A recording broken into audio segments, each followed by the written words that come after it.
Hey, this is Sir Charles Carey. I want you to join me on Tuesdays at 7 p.m. for the TRU-MU podcast, True Music. That's where we talk about all things. I'm a musician, singer-songwriter, producer, engineer. All things creative. Me and my co-host, Carl T. Smith, the smooth one, will be glad to hear you, glad to talk to you, answer your questions, and talk all things music. The TRU-MU podcast, Tuesdays at 7 p.m. Eastern Standard. Be part of the energy. I can see that thing that makes men stop, stand still, all in denial, suffer loss of will. What's going on? What's going on, folks? Sir Charles Carey, Carl T. Smith, the smooth one. How y'all What's doing? happening? What's happening? What's happening? It's all good. What's happening? What's happening, man? What's happening? What's happening? I don't remember where that's from. I know it's from some movie. What's going on? What's happening? Yeah. Yeah, exactly. Yeah. All of that. What was that? Do you remember offhand? Oh, there's so many that Fits, right? fit that. Yeah. You know, in fact, talking about that before we even get into the show, have you ever done any acting or music video, anything like that? Well, yeah. I've had a few music videos, and oh, he's coming. A few music videos, but I do a lot of acting up, if you know what I mean. Yeah, sure. I do a lot of acting up, but no, yeah, I had a few videos, music videos and stuff like that. Oh, you have? Okay. What about regular? In addition to that, the standard, any cameos in the films or anything like that? No. Okay. Never really even, sought out any of that stuff or anything like that. Just kind of, like I said, been acting up. So that was more the most acting that I needed to do at the moment. So I meant to ask you, man, the colors are different. You didn't say nothing about it. I was curious if, what were your thoughts on the colors from the orange to the yellow scheme? I think all the colors is cool. Maybe you can get a better picture of me, but all the colors seem to be cool. Okay. It's a little more cleaner. The thing is a lot more cleaner. The podcast show thing is a lot more cleaner. Looks good. Okay. I kind of like the orange, but sometimes they say change is good when your attitude's great. So I try to keep a good attitude and go with the change, but it's all good. No, yellow's good. The orange was good. I mean, if the orange was your thing, I think stick with it. Most people identify with you in orange, right? You're gonna have to get an orange jumpsuit. Okay, funny guy. Yeah. Oh yeah, orange jumpsuit. I see many of those in films too. You don't want one of those. Oh, I'll pass. Thank you. Where's my stunt double that can have a full-time position? There you go. Right? How about that? But yeah, man. So before we get into the thick of things, how is the project coming along? The new project. Actually, I've been all day, man. I've been laying down vocals, man, and layering vocals and stuff. I've been just. I mean, I was finishing up some stuff. Just before I realized, wait a minute, I got to go to work. Right. Got to hit the podcast. There you go. Yeah, but coming along good. Good, man. Well, we got a few things going on this side of town. As you know, on November 1st, we've got a live show. So you might as well commercial in now. We got a live show on November 1st. Mm-hmm. And I'm excited about it. It's a wine and whiskey tasting, which I'm not a participant of those beverages any longer, but far removed. But yeah, and my band Soul City Collective will be performing on Saturday, November 1st, which happens to be my birthday, which is also Scorpio season. So, representing for the Scorps and definitely bringing in the birthday is going to be a big deal with the band. So I'm excited about that. This place is called Mix and Mingle. It's very, very classy as far as the ambiance. I just like I don't know, it's got a really artsy feel to it. And the food is great. I've eaten brunch as well as dinner food there. The food is good, ample parking. What else can I say about that? Let's see. Oh, Awesome. That's important. yeah. You don't have to worry about trying to find a spot and leaving your car around the corner and wondering, I need to go check on the car. Around the corner? Y'all got corners down there? You mean a mile? No, I know. We're still talking New York. Well, you already know, because that's what I'm You said trying around the corner. I'm like, around the corner, what? It's so much open space here, right? Yeah, around the corner. Oh, we just going down the road. Get on the highway. You got to go down 70, and then you switch over to. I'm like, oh, that's not down the road. Say that so much, and even though I'm driving now, I'm like, oh, it's just right down the street. I'm like, down the street. 5 miles is not down the street. Down the street. I'm like, come on. Even a mile is not down the street to me. I'm a driver, so. But we're looking forward to this R&B Reserve fall wine and whiskey affair, the wine whiskey tasting. Again, excellent food, beautiful ambiance, live entertainment, which is going to be my band, Soul City Collective, and of course I'll be performing with them. I get two excellent vocalists in Sharice Moore and I call her Darling Nikki, Nicole McFadden. Class musicians, and man, I'm just excited about it. Plus, we will be debuting one of my new songs called "It's You," and so I'm excited about that too. A nice little extra touch, just to make it all make sense and give it something extra. It's a nice track. The guys picked it up right away, so. That's what's happening on November 1st in Clinton, Maryland. It's just a dub, $20 get in, and you get all this and all that. Where can you get all this and all that for such a low fee? But that's what we're doing. Again, we're excited about it. People are registering. There is limited seating, but so far so good. It's going well. Got everyone in place: the engineer, the musicians, the vocalists, the artists. So that's the next big thing, man. That is the next big thing. I thought I could find a picture of the single cover. That's our guest for today. Waiting for him to show up, but let's see if I can find an image of the new.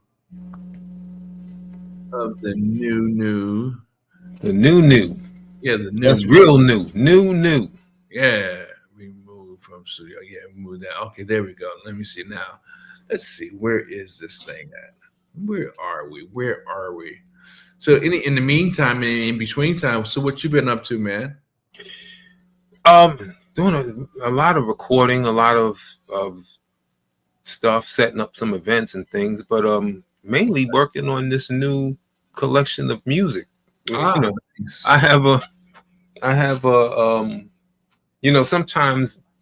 sometimes ability sometimes the ability is can mess you up because so many options and so many things you can do, and you just want to do them all. Yeah, for sure. So I have two songs using the same progressions that sound totally different. Oh, okay. Well, everybody some people won't even recognize it. And if the groove is so nice, it probably won't make a difference because they'll like either approach. Yeah. So that's it. It's You coming out soon. Actually, it comes out on all streaming platforms November 1st. So wherever you like to download your music or stream from, Spotify, Amazon, Apple, iTunes, all the outlets, it will be there. Yeah. Okay. So how do you think the project is coming along so far? I know you said you're doing a lot of recording today. It's coming along well. I mean, I've been working on stuff, and I usually pay more attention to other people's projects than mine, but I'm paying a little more attention to mine now, Okay. and working on some stuff, and just layering some things and trying to get this little groove thing, these groove stuff, happening, these love songs for different type of love songs and things like that. Have you decided how many songs will be in the part of the project? No. Probably 10. I mean, Okay. There's 40 of them that I keep bouncing back and forth and Wow. working on. And that's not even counting going. I mean, that's 40 that I put in a folder. Hey, Miss Chris, how you doing? Miss Chris. Hey, Miss Chris, what's happening? Oh yeah, Miss Chris will be on deck. Only Greatness Media is going to be a part of this project. They will be capturing the live video, so we're excited about that as well. Nice. I've been working with Miss Chris for a while. Not only is she a videographer, not only is she an author, not only is she a mom. I mean, she's just done so much, in the media space. So she's one of my go-tos, and when there's an opportunity, I definitely look for her because she does good work. Yeah, it's going. You're absolutely right, Miss Chris. It's going down. We're gonna be in it to win it. You know what I mean? That's what's up. I mean, huh? Yes. Yeah. No, you mean, man. Look, you go with the little midget gangster, and I go with the New York hoodie, son. Yeah. I know what you mean, man. Got me on. You know what I mean? Yeah. So tell me a little bit about Sheisty Sheist. Sheisty Sheist is a rapper producer. Okay. He I don't want to give too much away because then he won't have anything to talk about. Is he coming on today? Well, yeah, he's been trying to log on. I got my secretary, wink, Right. trying to get him through, trying to hook him up, but he's been trying to get on, and for some reason he's unable to do it. He just entered the studio. He got it. Okay, there you go. Voila, ladies and gentlemen, Sheisty Sheist, live and in person. There he is. What's going on, sir? There you go. That's that ugly dude. There you go. Man, what a way to start out. You soon as you land on deck, he's calling you names and stuff, man. Hey, man. What's going on, peoples? It's all good. All right. I had some technical difficulties. I was trying to load it up over here. Understood. Had to, pull some other stuff out, dust it off. Oh man. So just like the business, we gotta do to make it work, right? Yeah, definitely. It is. Yeah. So Sheisty Sheist, I was looking for you online. I saw Who's Sheisty. I saw some other cats named Sheisty. Then I found you and I heard that track. I was like, that joint is bumping, man. No doubt. Appreciate it. Which one is specifically you talking about? Let me see. Let me look up the title because I saw it earlier and I went to it, and I think it's called "It's You" or no, not you. It's It's You. That's my track. It's called. Hold on. Oh, you got it. Yeah. Oh, okay. Yeah. So yeah. No doubt. It's one of my other singles that I had buzzing, bubbling out there. Got a good response. Is that part of a upcoming or an already existing project? Upcoming project that I'm gonna put out. That's a single off of it. It's called Love Notes. Okay. I have an exact release, but it's gonna be on a 10-track EP. Okay, nice. How long has it been out so far? Been bubbling for about 6 months. Okay. That's what's up. A music video and all that too. Is that part of the whole promotion on this track? Nah, more. I'm trying to do things different. You got a lot of people right now, they just flooding the industry with content, putting their face out there. I'm not really big on flooding it that way. I want the music to speak for itself. So that's why if you look at the covers of all my records that I'm putting out, there's no photos. Yeah, name, title track. If you like that, it makes you, like what they say in the show business, keep asking and looking for more. So look, man, eventually they're gonna come want to peel back the layers and like, well, who's behind all this? You know? yeah, I need to slowly reveal myself. You know, there you go. Okay, so the slow reveal. It's called the drip, y'all. Yeah, definitely. So who was Sheisty back in the day? Like, you know, when did you first decide that music was going to be the? He laughed, right? You saw he laughed right away. Yeah, because Carl knows. Right away. He just started laughing. Yeah, you know. So what was you, a bad boy turned rapper, or you was a good guy turned rapper? I mean, what's the story, man? I mean, my past is the past. Let's just say I was a roughneck. Ain't nothing to be ashamed of. We all had a past, Yeah. shady or otherwise. It's all good. That's a song, in fact. Yeah, no doubt. You know, grew up in the Bronx, South Bronx to be exact. John Adams, rough upbringing out there. Yeah, no doubt. You know, dealing with the 40th precinct. Stuff like that. Okay. So yeah, my background, you know, was rough. Yeah, I can dig it. And so, how long, like, have you been a part of? Well, how long has this side of your life been the main? I'm assuming the main focus on your creative side. So I've been doing music now, if that's the question, for about 25 years, so to speak. Oh man, you didn't turn the corner. You already good. Took a little hiatus a few years back. You know, I had some family personal issues. Back then, I had a record out called "Why You Biting." Was getting a real good response. I actually went to radio with that. I was on a few syndicate radio stations. But some stuff happened in life, and I just had to take a little hiatus and come back and do it differently. But to speak on just what made me want to pursue music even more now, I've always had this talent. I was raised in the church.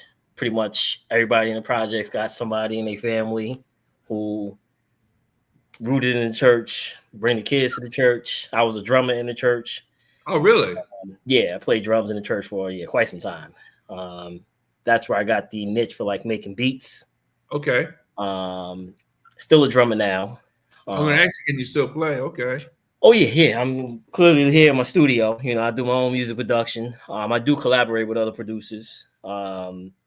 But majority of it is me 50-50, so to speak.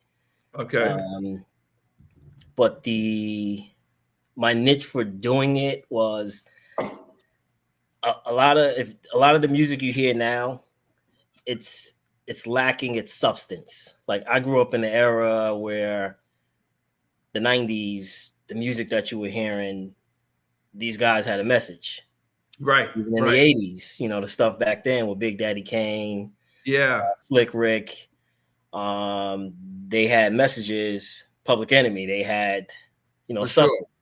Sure. Fast forward to the 90s, DMX, one of my favorite rappers, substance, message. Yeah, I feel you on that. We not getting that now. Everything now is popping bottles and blowing all your money. Party time and nonsense. Yeah, and it's like, how much partying can you do? I mean, you're partying on every record. Everything is in the club. Turn up and get your paycheck and blow it. I think people are afraid to create an independent identity or to just simply create an identity because they're following trends that have worked and they won't stray from it. So I definitely get what you're saying. Yeah, they don't want to be themselves, my opinion. I mean, it's hard to I pride myself on being myself. If you listen to, I got a lot of other stuff online. I have a mixtape that I put out, Gates of the Revolution, Volume 1. I heard part of that, yeah. If you listen to that, the very first track on there is Gangsta Nation. Yeah. The intro, I got Farrakhan speaking about what's going on. And then it goes into me just explaining how the youth has no direction. Yeah. Stuff on and you know, you see the youth, they wilding out, and it's no direction. So they need some type of direction out here, and that's, you know, pretty much the message that I'm giving. I've been there, Carl. You know, I know. Yeah, my family, everybody know. I mean, I don't like really speaking too much on my past, but I know I have to get out of that shell. A lot of people tell me, listen, if you're gonna be doing this, you're gonna have to speak on that because people want to know your story. Yeah, and that's the thing today, regardless of what industry or profession you have. Well, I won't say regardless, I'll say in entertainment and maybe sports or athletics, but people want to know your story before they fully buy into you, because one, it makes great interest. You know, it's nothing like having a good story, a success story. You know, you come from one aspect of life, overcome those obstacles, and now you're doing well by doing something else. You've learned lessons that others can benefit from. Yeah, that's all right. Definitely. I mean, you know, like I said, my upbringing was rough. You know, I did time as a juvenile. I mean, there's no secret to that. You know, I seen a lot of stuff growing up in the Bronx, and it's actually worse now, especially with this day and age of social media and everything being on camera. Back then, when I was growing up, and I'm pretty sure when y'all was growing up, there wasn't cameras the way it is right now. So a lot of the stuff that was happening was going unreported, but it was still happening. But now, because people want to go viral, so to speak, they're just, I got a camera, let me get this footage. This is content, but it's not a good look the way it's happening. Yeah, it's not constructive at all. So some of the people you mentioned earlier, let me just simply ask you, who were your influences in music, whether they were in hip hop or just straight up R&B, soul, rock, jazz, whatever? Who are your influences? Oh, I got a lot. Believe it or not, the Quincy Jones, the way he went about composing musics. If you listen to a few of my records, you hear I like the strings, the trumpets, and stuff like that. Nice. Played in it. My favorite producers, I would go with like Dr. Dre, Swiss Beats, Timbaland, even Manny Fresh. They just had the verses between them and No Limit. My opinion on that, I think Cash Money took that, but I mean, to each his own. Favorite rapper, like I said earlier, was DMX, just because of the message that he had in his music. And me growing up in the church, you know, you fight with the devil, you hear something from the Lord. He had that message mixed in with his music. Not a lot of people got it, but a lot of people started getting it later. Yeah. I'm sorry. The dog was coming out. My bad. Nah, but X was definitely the man. He did his thing. I think he was underrated for part of his career as well, in my opinion. I mean, I didn't listen to everything he did, but when I have really had a chance to hear some of his music, especially the hits, I realized that he was much better than he may have gotten a chance to display. So, but what you got, Carl? So when you started your music endeavors, what did you do first? As far as, well, did you buy equipment? What type of equipment? Or did you just go and you went to other people? Or, you know, because there's a lot of people who want to get started in doing stuff, but they just don't know how to do it. So why not talk to an expert as you? So I started going to like little makeshift studios throughout the neighborhood. There's a few guys that had like DJ equipment. And back then we were on the TDK tapes where you put the tissue in the top. And then we would like to loop the beats. These guys would say, hey, come to my house. And they'll have records, just regular vinyl. And the hottest record out, sometimes they'll have that 4-minute loop at the end as if the song was going off. And sometimes it'll be in the beginning. And that's what got me started in learning how to loop. At one of my people's house, I forgot the guy's name, back in John Adams.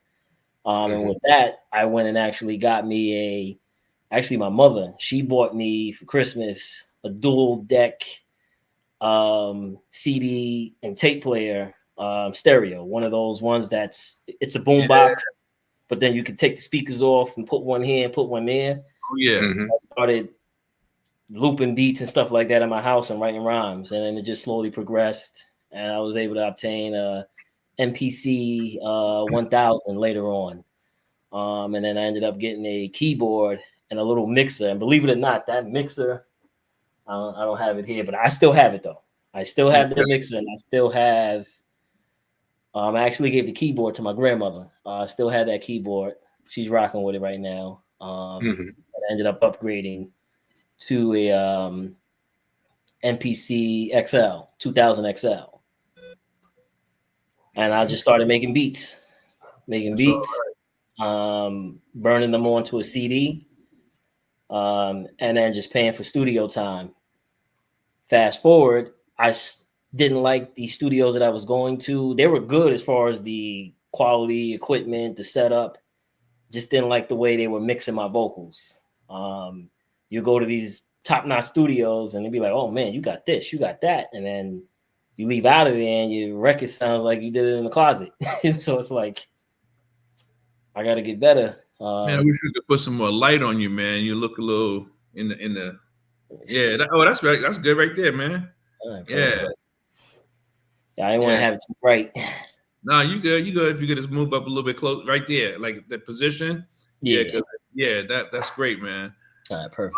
So I like to ask you another. Do you play other instruments? I know you say you play drums. You play other instruments. Keyboard. Yeah. I'm not a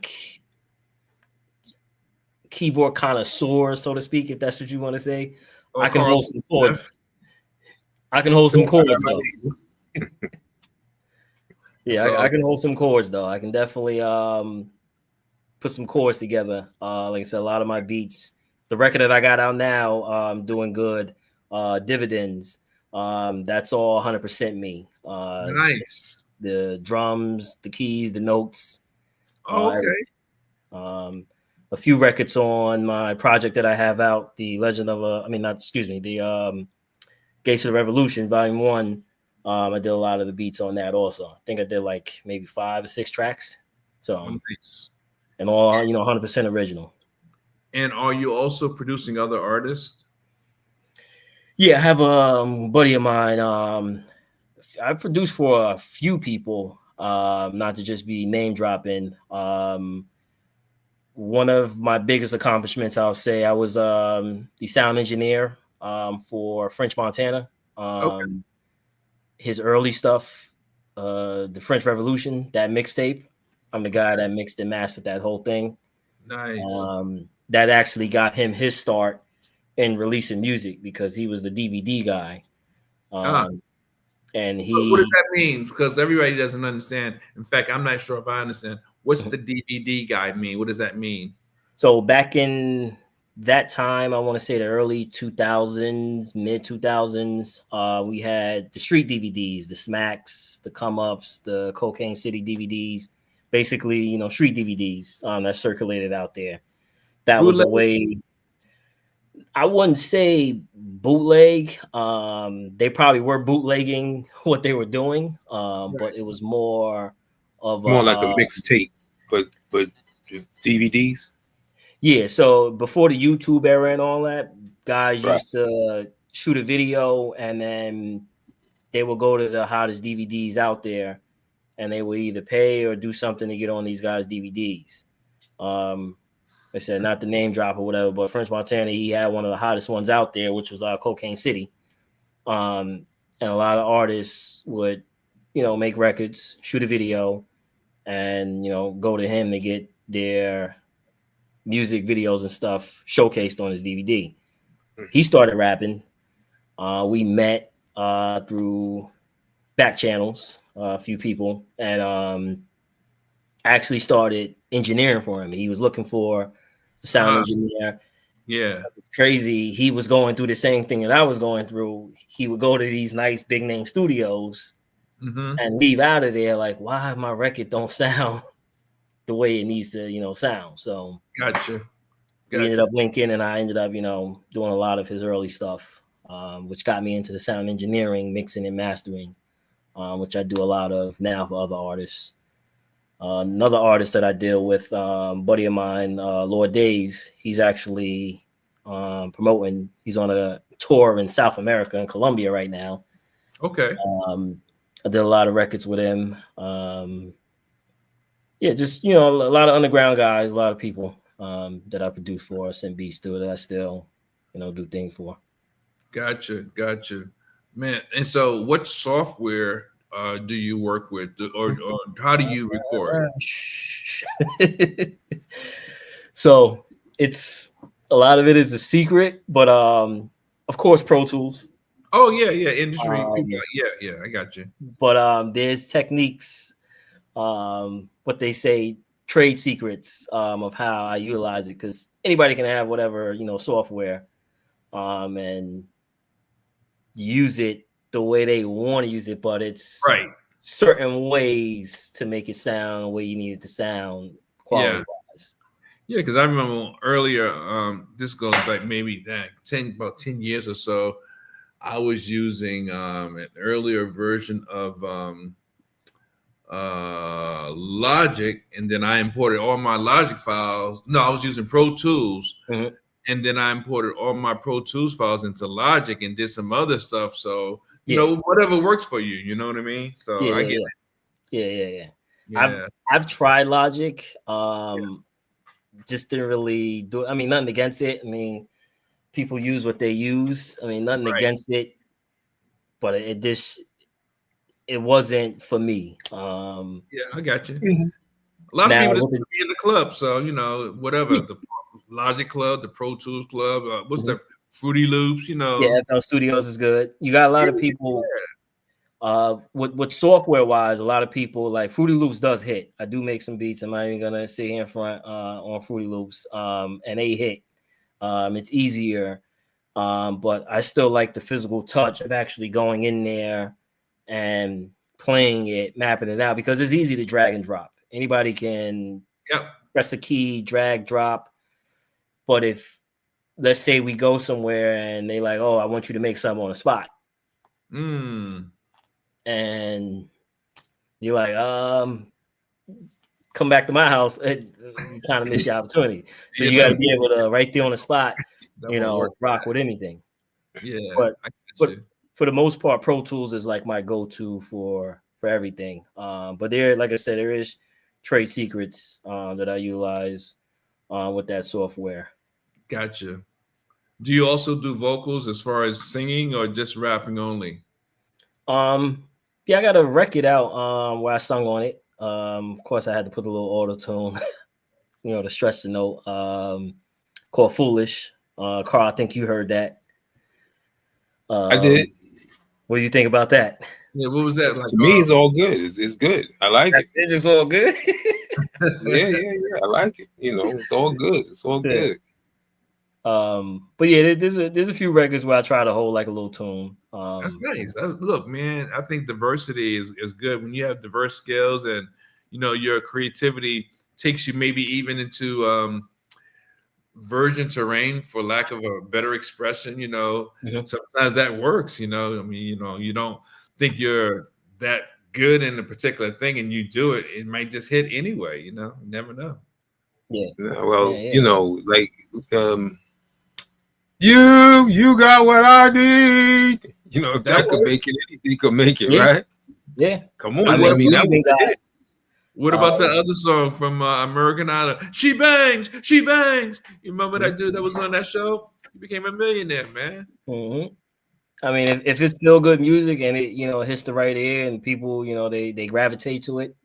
Yeah. I mean, it's out of here. There's records that I hear on the radio, like, what the heck is this? But it's on the radio, and they making money. Yeah. Yep. And then you go to these different environments. You go to like a party, an event somewhere, and it's like, oh, okay, now I get it. I see. It's one of those records where, you know, people are gathered together and you can just throw it on and everybody just start jumping in place. So, yeah. So, are you threatened by AI, or you know, what's your feeling about AI these days? So AI, I mean, it's coming, but at the end of the day, if you're forcing something on the general public, yeah, people will like it, but it's kind of a good and bad thing, I would say, because when it's time for, okay, we want to go to a concert, what are you going to do? Charge people 40, 50, hundreds of dollars to come listen to somebody play the record and maybe put the person on a screen? Well, But I understand they're gonna be doing like stuff like online, and you paid it, and you from the comforts of your home, you just watch online. Yeah, but I saw a thing where an AI artist had signed a multi-million-dollar deal. Yeah, I saw that too. Did you follow up with it and see what happened? I mean, they're I guess the only thing that matters, I guess, is that if there's a market for it, until the market dies, that's what they're going to do to make some money. Yeah. Well, I look at that like look at DAT. We thought DAT was going to be bigger than it was. Digital. I forgot what it said.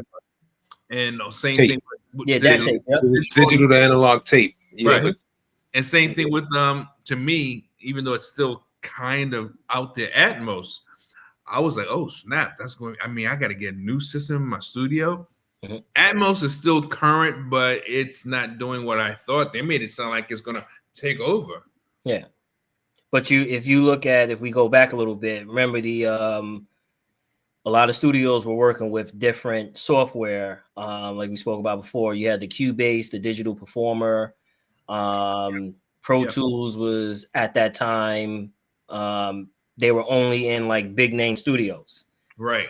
But they found a way of, okay, we can make more money by putting this out there to the general public, right? Because you had some people that'll go to one studio and I'm recording here on Digital Performer, but if I need a feature and I go over there, this person's on Cubase, or if this person's on whatever, it's not compatible. Right. So a lot of these, they just tossing stuff out there. AI is, you have so many different, they're talking about even movies with AI. Taking the likeness. That's becoming a big deal now, man. The music, the entertainment, the actors, I guess it's SAG, Screen Actors Guild, they're really up in arms with, AI taking over the roles of artists, because it's constantly evolving. I've seen commercials and lots of promos where the AI actor, it looks almost like a real person. And if I didn't know the voice or certain likenesses of the actor that they're either emulating, I would be fooled. Yeah. But a lot of them are now starting to lawyer up because they're saying you're taking my likeness and you're making money off of it. And a lot of these AI machines or software, so to speak, that's what they're doing.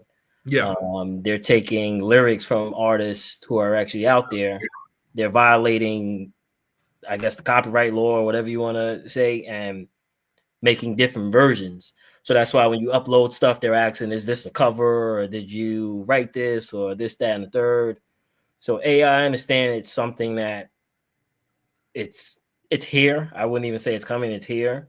But it's one of those good, bad, and ugly things. It can be good because you'll get a good song, but then it turns bad because now people are like, well, that song was based off of my record that I did a few years ago.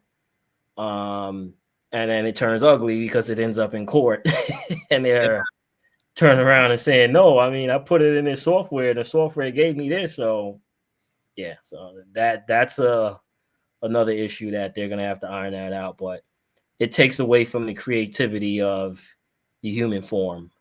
Totally agree. It's easy to just type a few letters and some lyrics in, computer, chat GPT or whatever you want to call these things, and say, hey, make me a song. And then you write the song and then you put it out there. You really didn't do no work, but you get copyright in all the rights. And I know what you're saying. Yeah. Man, what you got, Carl? Well, devil's advocate. So you got there's only 12 notes in the scale. Here we go with the AI guy, man. Here we go. Go ahead. No, go ahead. Listen, AI is just a tool. It's just a hammer to me.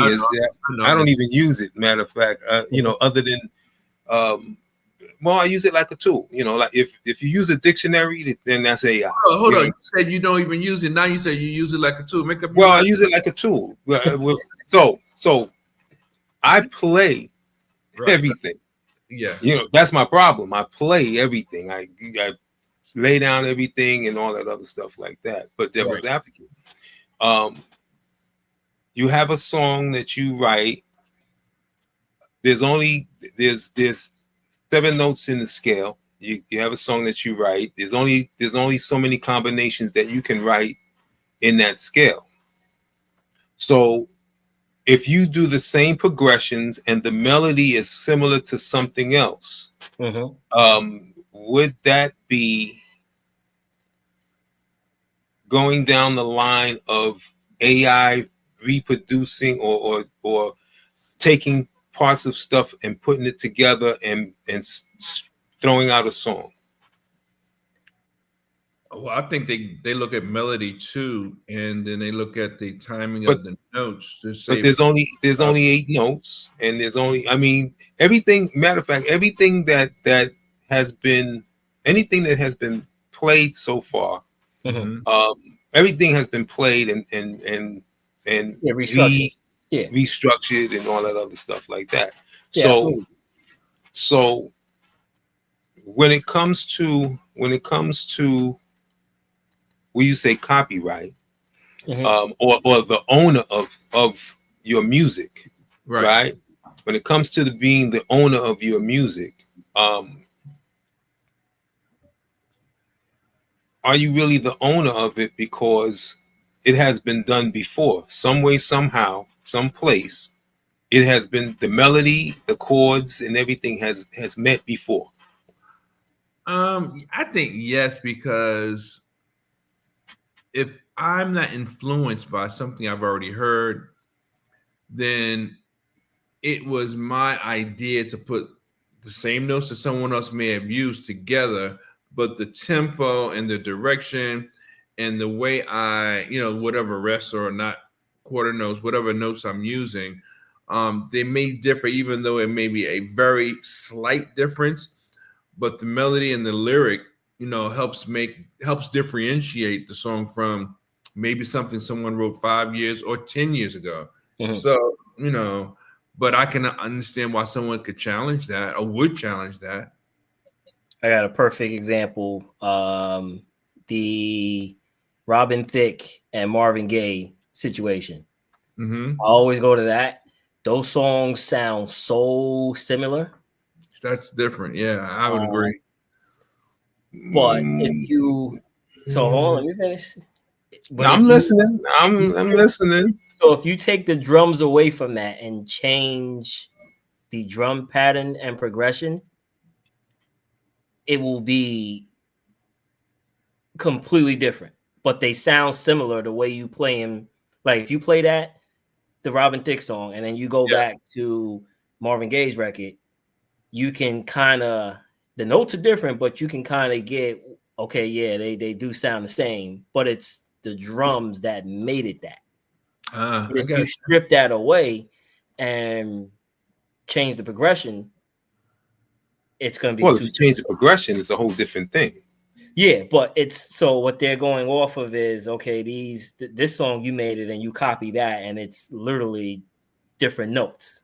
See what I'm saying? Like you said, with it's 12, it's different notes, but if you listen to the way it's vibing, the hey, and then you go back to Marvin Gaye's record, you're like, yeah, it kind of, but it's really the drums.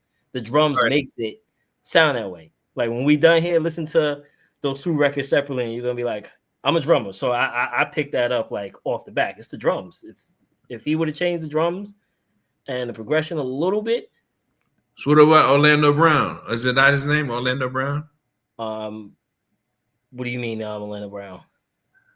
I'm just sitting on top of the world. This is Mulholland Drive, and he got another song. I can't think of the name of the song. When he first came out, the dude that Snoop produces on Death Row Records, Is it Orlando? No, I don't know who that. I'm trying to think the name of this cat. Siri, what is the name of Snoop Dogg's artist on Death Row Records? Well, he Yeah, had You talking about the new Death Row or the old? Like Dr. Dre, All Eyes on Me by Tupac Shakur, and many others. Well, I would assume it's whoever's running it now. Well, Snoop Dogg acquired Death Row now. Right. So but he's a new before- artist. Go So ahead. it's a new artist under Snoop. Yeah, I'll have to actually research and check that. Only thing I know Snoop to have was the Dog Pound, the DPG, unless he re-signed those guys later. Right. Siri, who They sings got the a song? they got a new guy. They got a new guy whose songs sound who sounds exactly like Marvin Gaye. Yeah. I think I know who you're talking about. Hold on. And not only do he sound like Marvin Gaye, I think his name is Luth or something. He's got his own thing, you know, whatever, and it gives you the Marvin Gaye feel. It's October London. It's October a new London. song. Mhm. Y'all said It's a October new London. song, Yeah, October whatever, London, yeah. but it's that Marvin Gaye feel. Yeah. Now He sounds like him too, and the music. Some of the music sounds like something that Marvin did with Motown. So is he infringing on their Marvin Gaye's people's copyright? No. The reason being is How's that? So they can't tell you how to sound. If that's your God-given voice and you're not purposely trying to sound that way, that's apples and oranges. So Robin Thicke wasn't trying to sound like Marvin Gaye, didn't sound like Marvin Gaye. The but music, he didn't produce it. that So that music. was all Pharrell. So that's what they said. He didn't. So his actual rebuttal was when he made that record, he wasn't doing it under the intention. So intentionally, you know, you have laws. They put that in there. Did you knowingly, intentionally, recklessly? yeah, okay.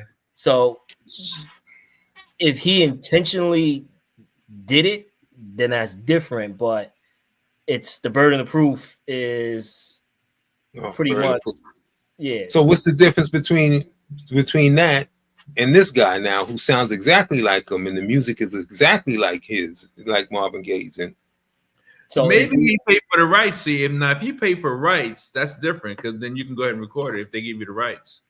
But if you pay for the rights, then you have to do the song the way they wrote it. No, what you're doing is giving credit to the original writers on the song that you've written, that you've rewritten. Look at Luther Vandross. A lot of his stuff was remakes. No, but that's covers.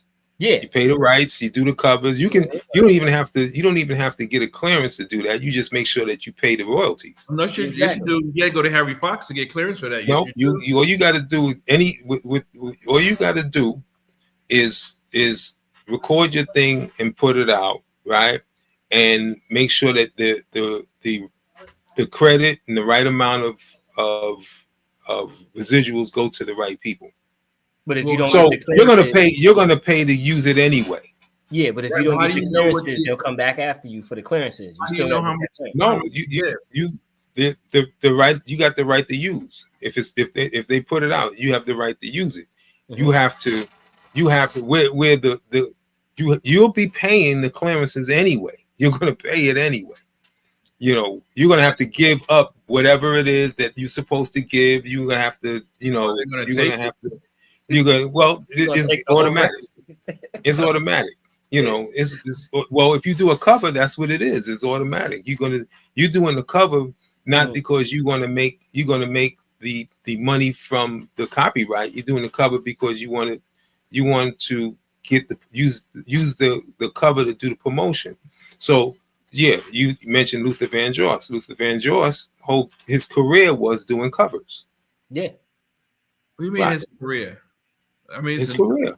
Yeah, he was doing covers. I know he did after he came out of Change, then he was doing covers. That's what he do. It's sort of like No, never These too much all out, these. but, oh well, yeah, the house is not a home. It's sort of like these reviews that all out now. You know, I know a bunch of these guys that's out there doing the reviews, and they're making a living doing the covers. Right.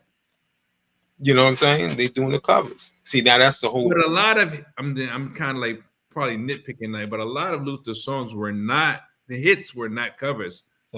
Always and Forever. It was big.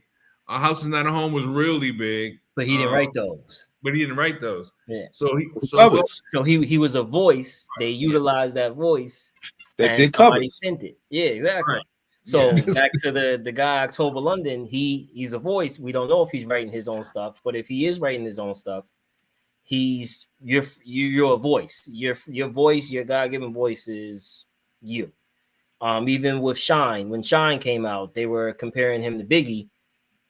Completely different, two completely different people, but his voice, they were saying, oh, he sounds like Big because of the way he's rapping. What about Drew Hill and Jodeci? Oh, those are two. I don't even, those are separate. Drew Hill, when they came out, they even admitted, yeah, we bit off of it and it worked because they in the beginning they sounded like Drew Hill. Yeah, I mean, it sounded like Jodeci. But Jodeci had that machine behind them. No doubt. They had a lot of Uptown was killing it for them. They had that machine. Drew Hill, I mean, they came out, they got with JD and a few other people, but they definitely had that. Stuff with Face too, I think. Yeah. But then you also have, if you want to really get down, you know this, Carl, Bobby Brown. He was who was writing a lot of his stuff? Teddy Riley. Babyface. Yep. A lot of his songs. The song, like I can tell what songs Babyface wrote and which ones Teddy Riley wrote. But his style, right? But you listen, it's his voice, but it's look at the style, the way it's laid. So that's why it's songwriters getting that paper. Yeah. Oh yeah, without a doubt. I mean, I write songs too. I'll pin some hooks here and there. But yeah, I mean, it's an on and on thing. I don't think someone, unless you like intentionally going in there, like I'm just gonna jack this guy's whole style, I'm gonna make his style mine, and I'm gonna do this and do that. It's kind of hard because you do have artists that sound like other people. Lloyd, not to keep beating a dead horse, he sounded like Michael Jackson. When you listen to him, it's like, wait a minute, is this Mike? But it ain't. Yeah, so. I'm taking Carl's sound. I don't care what he said. I'm taking that Carl's. That's no thing. I like the smooth. No, but I mean, I find that interesting. I find it interesting how the law works for one thing but don't work for something else. Yeah. How one thing is considered illegal, and on the other hand, the same thing is perfectly fine over here. And I scratch my head and I listen to these things all the time, and I'm like, yeah, okay, I got you, and I agree with a lot of the stuff that's said, but when I then look at it and I listen and I check it out, and I'm going like, well, before this person did it, this guy in the 50s was doing this. And it's the same pattern, it's the same melody, it's the same, there's only with so many things you could do with the blues. Yeah.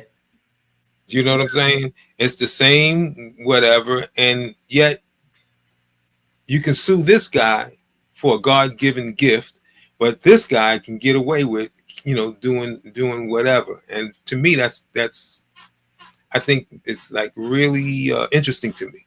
Yeah. Well, I've heard a lot of interviews where some people say people reach out asking for permission and they turn them down. Yeah. So whether it's a hook or the whole song, whatever, like I even heard, for example, I guess Chaka didn't turn Mary J. Blige down, but she said she couldn't sing or she didn't do justice to her song. Yeah. Well, but she let her do it. Chaka can't. No, she didn't let her do it. The writer let her do it. She can't stop her. Well, maybe the lyrics. I don't know. I think Chaka wrote the lyrics. Not if the music. If she wrote the lyrics, then yeah, okay. But again, once once you put it on the thing and it's out, you know, according to, and I've been following this copyright thing since 1972. I'm only 21. Yeah. Well, I know for a fact I went to the Harry Fox agency just to get permission to do songs that were not public domain. I literally had to go to them to record. Now, and nowadays, I know you can just give credit to the writers if you know who they are. But my question is, how do you know how many points to give them? You know, so it's always like everything now with the internet is researchable. You can just put in there and Google search who owns the right to XYZ. And then once you find the name, they're either BMI, ASCAP, Sound Exchange. True. They're in there somewhere. And if it's you just writing lyrics, you can break down because it tells you the points and the percentage. So this in other person words, owns this. If I want to do, you want to be starting something right now. We know Michael may not have written the music, but he probably wrote some of the lyrics. So I get the writers and I find out, you know, composition as well as lyrics, and I add some lyrics or music to it, whatever. So they don't get 100% because I'm adding stuff to it. So what is it, 90, 75, or you know? Nah, so if it's his estate, of course, is his estate. You have people that control it. So it'd be split 3 ways. And the third portion, like you get your third, the other person get their third, and then so on and so forth. Whoever else has hands on that record is coming out of that, you know, 33 point whatever. If math is it's coming out of that. You got your stuff. Let them worry about that. You got break bread over there. As long as you're putting in, as long as you're not putting in 100% going to you, then you have to worry about that. So they always say 100. It's 100 points on a record. That's 100%. You're just breaking down a percentage. I did this, so, and ASCAP is good with this. ASCAP will tell you 50, when it has to be 50 here for the writer and 50 there for the publisher. You know, automatically 25% of that is you if you wrote majority of it. If you didn't write majority of it, if you added some lyrics to it, then you're gonna break your 25% with whoever else wrote. Gotcha. And then you got the composers, the music portion. That's where the 50, you know, it's all breaking it down. So it's actually easier now, and it's more accessible. Before you have to call lawyers and all these other people to. That's easy. That's better. That's better, much better. Yeah. Let's just get paid. I want to get paid. Let's get paid. Yeah, you put in your percentage and then let them take care of. Listen, I wrote this. I've had records that I've sampled, you know, other likeness. And all I do is I made the drums, so you can't copyright drums. Yeah, I heard that before. Yeah. Wow. Yeah, because if that's the case, all these drum patterns out here be getting copyrighted, especially now with the well, actually, no. So that's not 100%. Let me dial that back. Okay. Yeah. I'm going to get an interview. I'm going to get a guy, Ralph Vargas. Ralph Vargas made a record. And all those hip hop records is off of his record that he made. The Funky Drummer. Ralph Vargas was the drummer when we first started. He played with us. That's Questar from Questar. Okay. So again, how's it good for one thing but not the other? So they made the record. Those guys had that record out, and all the rap groups were using the beats, or there's been some people who programmed beats that was similar to the beats that he had, and he got the royalties for it. Yeah. Wow. Yeah, because how's it good for one? Yeah, because it's the loop. But they didn't loop it. No, I'm saying they didn't copy it. So when Go ahead. he didn't copyright the you're saying he didn't copyright the actual. Oh no, he copyrighted. He Yes, got that's he's what I'm saying. So, driving an Escalade for about 15, 20 years now off that record. But I'm just saying, how come it's good for one thing but not good for the other? You know, so there are people who didn't use the beat, the record, program stuff, right? Program things, you know, and wasn't exactly the beat that they used, and he got the residuals for it. It's too close. Yeah. So, but how many things could you do with 5 drums? Oh, so it's the sound itself. So I can recreate a drum line, but change the drum sounds, the kick, the snare, the tom-toms, even the hi-hats. But if I make the same exact drum line, it's not a I'm not biting off the actual master recording. I'm doing a interlude. So I'm remaking it, recreating it, but I'm recreating it off of the actual work. So that individual who has it already copywritten, he still has rights to that because of how it was originally copyrighted. So these drum loops you hear nowadays, they're all over the place. So there's no like span. Back then it was what the 1200s, and you just getting the 2 to 4 bar loop. That's it. So those guys that made those loops back then, it's a consistent loop, but it was for breakdancing. It wasn't for rapping. So that was able to be like edged in stone, even with the birth of hip hop. They just took these break beats and kept that going. So it's there. But now if I take that and remake it, change the snare, kick drum, tom-toms, and I don't keep that going throughout the record, really I'm not technically biting. I'm recreating something. Just chewing a little bit, nibbling. Really not technically. Yeah, I listen to those little words. You know what I'm saying? No, I hear you. See, I think the discussion about those kind of things would help other people who are trying to make stuff happen. Yeah. A lot of people will come back to hear you speak about that. If they knew that you were gonna, that you were talking about that from your perspective, because that would help a lot of people who are trying to create or trying to have a career, with whatever they did, because how you did it or how it works for you would teach someone else. Right. I would say so that's why I'm asking all of. That's why I'm going through all of that stuff. I mean, because I think there's somebody who's listening to that who is trying to be a shyster, a Sheisty Sheister. You know what I'm saying? We definitely could learn from you, because I'm gonna tell you this: ain't nobody they don't want to listen to me.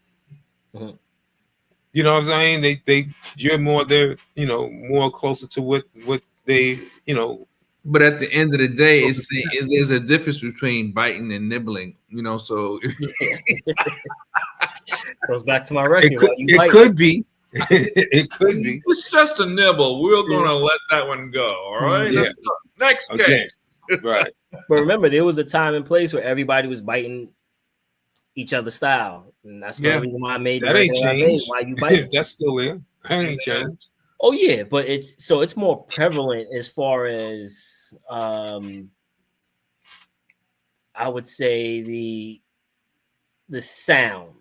Nobody. So what I was talking about as far as style, I was talking about for instance, you had everybody trying to be Drake when Drake came out, dressing like him, doing what he was doing. We can even go further back when Jay-Z started doing the button up with jeans, and like that's that man's style. He's dressing that way. You can call it trends or whatever, but it was like a wave. Everybody started, that's nice. I want to start like dressing that way and doing that. And let me put that in my music and my videos. It became an overall, they made it them. and it's like that's that clearly biting. Clearly biting. Yeah, exactly. It's nothing wrong with like, of course, when they make, you know, shirts, jackets, hats, and stuff like that, they're not making one of one. Yeah, there's nothing wrong. Oh, I like that coat. I like that jacket. I'm gonna buy it.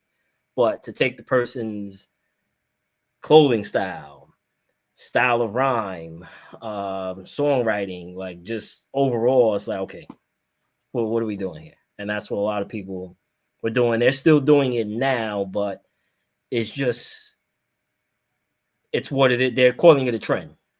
All the records sound the same. You cut the radio on, it's like, okay, who is this? Then they play another song, and then it's like, okay, who's that?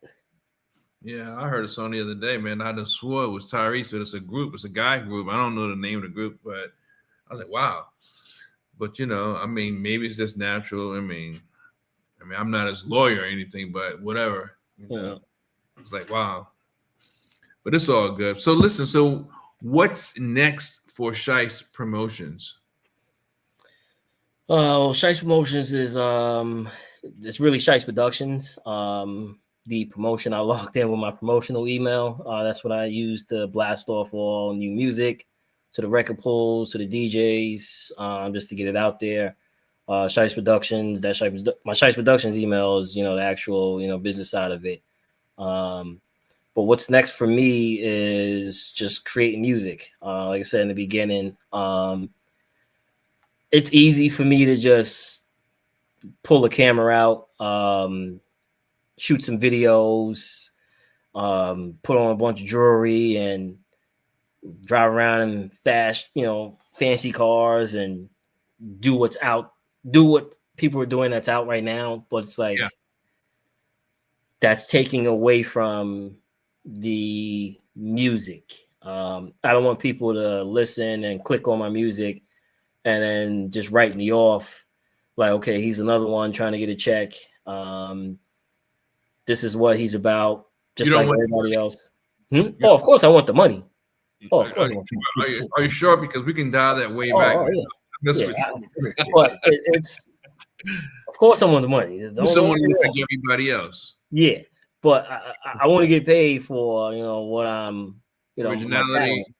But I want people to first hear the music, makes sense, listen to it, and then gravitate and say, okay, I want to hear more. Because I had a bunch of music up, videos and all the other stuff. I was cursing in a lot of my first stuff. If you listen to my records now, no more cursing. I'm taking the N's, the F's, the B. I'm taking all that out, and I'm really going a different direction. Oh man, you're gonna be a clean rapper. What is the world coming?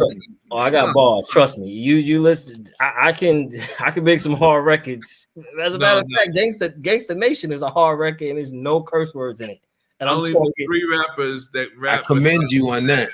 Yeah, I only know 3 that do that, exhibit their craft without profanity. Yeah, don't yourself now, and I don't know about Success if he's still doing it, but you guys are the only 3 I've known of. Yeah, I'm trying to market it where everybody can hear the records, because it's easy to be like, oh, you know, N this and F that, and it's easy to do that. I mean, I'm not saying it's ignorance, but it doesn't show versatility. Again, I got hard records where I'm not cursing at all, and you'll listen to it and it's like, did I hear a curse word? And it's all clean, so I don't have to say that a person's vocabulary tells you a lot about them, and when people stoop to vocabulary, it's a reflection on the mindset or the mentality of the person, because there's so many words in the English language. You know, you don't always have to use profanity to express yourself. Yeah, and a lot of these rappers ain't reading. I read books. I mean, I do a lot of reading, research. You know, of course, I got to learn my craft. I got to know what I'm putting out there. I mean, I got kids. I don't want my son and daughter listening to what I'm hearing now. Like, stuff that I'm hearing now is like crazy. It's like, shoot, bang, bang. And I'm like, do you actually know what you're saying. Like, you want to be gang until the feds come out. Then you ain't gang no more. Right, right. Been there, done that. I feel you on that. Mm-hmm. Well, listen, man, I appreciate your time. You know, we would like to maybe have you back when you launch a different project, or when the entire LP is ready, so we can, you know, push it and talk about it, and you know, see where that's going, and all the things that surround this whole industry that we're a part of. But again, thank you for your time. And Carl, any closing comments? I just keep up the good work. Proud of you. Mm-hmm, no you know what I'm saying? When I grow up, I want to be just like you. Don't worry about it. That's crazy. That's right. I got a record just like that. Well, we know this. Carl T, the Nibbler. Got to do what you got to do, man. Well, I appreciate you guys having me on. You know, those watching, y'all can follow me at BX Sheist. So it's BX Sheist, and that's pretty much on every platform: Instagram, TikTok, even Facebook. BX Sheist, those are my pages. And you can check me out on YouTube. I got a lot of stuff on YouTube. Just type in my name, Sheisty Sheist, and all my stuff will pop up. I'm not Pooh Sheisty, I'm Sheisty Sheist. So, my man, that's it. That's the whole key, man. Look, do what you do. Keep up the good work, and like I always tell people, be part of the energy. And no until doubt, next time.